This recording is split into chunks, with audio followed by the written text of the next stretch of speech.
ఎవరైనా కదలలేని స్థితిలో ఉన్నప్పుడు వారు సాధారణంగా కదలలేరు.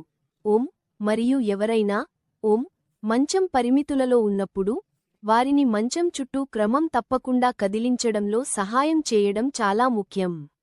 ఇది చర్మ నష్టాన్ని నివారించడంలో సహాయపడుతుంది. ఇది కదలలేని స్థితి యొక్క పెద్ద సమస్య.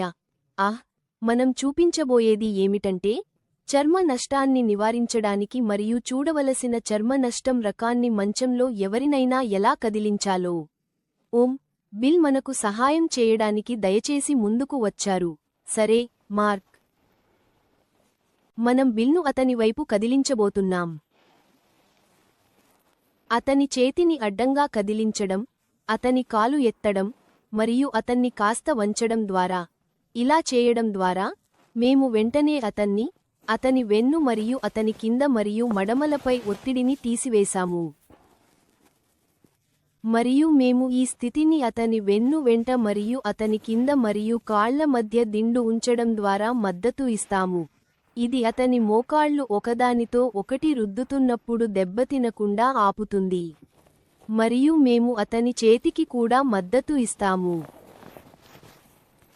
మేము ఎవరి స్థితిని వెన్ను నుండి వైపుకు ప్రతి 2 నుండి 4 గంటలకు ఒకసారి కదిలిస్తాము. వారి వ్యక్తిగత అవసరాలపై ఆధారపడి ఉంటుంది. మేము ఇది చేస్తున్నప్పుడు మేము వాస్తవానికి వారి శరీరంలోని భాగాలను చూస్తాము. ఇవి ఎక్కువగా నొప్పిగా మారే అవకాశం ఉంది. కాబట్టి అందులో తల వెనుక భాగం, భుజం ఎముక భాగాలు మరియు వెన్ను క్రిందకు వెళ్లే భాగాలు ఉంటాయి. అలాగే అతని వెన్ను కింద, అతని కింద 2 వైపులా మోకాళ్ళు మరియు మడమలు మరియు కండరాలు. చర్మం దెబ్బతింటే మీరు ఎర్రటి ప్రాంతాలను చూడగలరు మరియు ఇది ఎవరైనా ఆ స్థితిలో చాలా కాలం పాటు ఉన్నారని సంకేతం మరియు మీరు వారిని మరింత తరచుగా తిప్పవలసి రావచ్చు.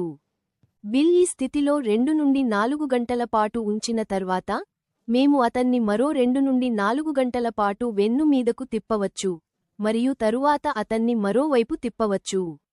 ఒక వ్యక్తి మంచంలో తిరగలేకపోతే లేదా వారి చర్మాన్ని పొడిగా ఉంచలేకపోతే మంచం పుండు ఏర్పడవచ్చు. మంచం పుండు చర్మం యొక్క ఒక రకమైన గాయము మరియు చికిత్స చేయకపోతే మరింత తీవ్రంగా మారవచ్చు. దెబ్బతిన్న పుండును ప్రారంభ దశలోనే సరైన చర్యలు తీసుకోకపోతే స్ట్రోక్ బతికిన వ్యక్తి ఇన్ఫెక్షన్కు గురయ్యే ప్రమాదం ఉంది. కాబట్టి మంచం పుండు యొక్క ఏదైనా సంకేతాలను చూడటం మరియు సరైన చికిత్స పొందడం చాలా ముఖ్యం. మంచం పుండు యొక్క ప్రారంభ సంకేతాలు గాయాలు, బుడగలు మరియు నొక్కినప్పుడు మసకబారని చర్మం యొక్క ఎర్రటి రంగు. సరే, ఈ సంకేతాలలో ఏదైనా ఉంటే మీరు అర్హత కలిగిన నర్సు లేదా డాక్టర్ నుండి దానిని ఎలా చికిత్స చేయాలో సలహా పొందాలి.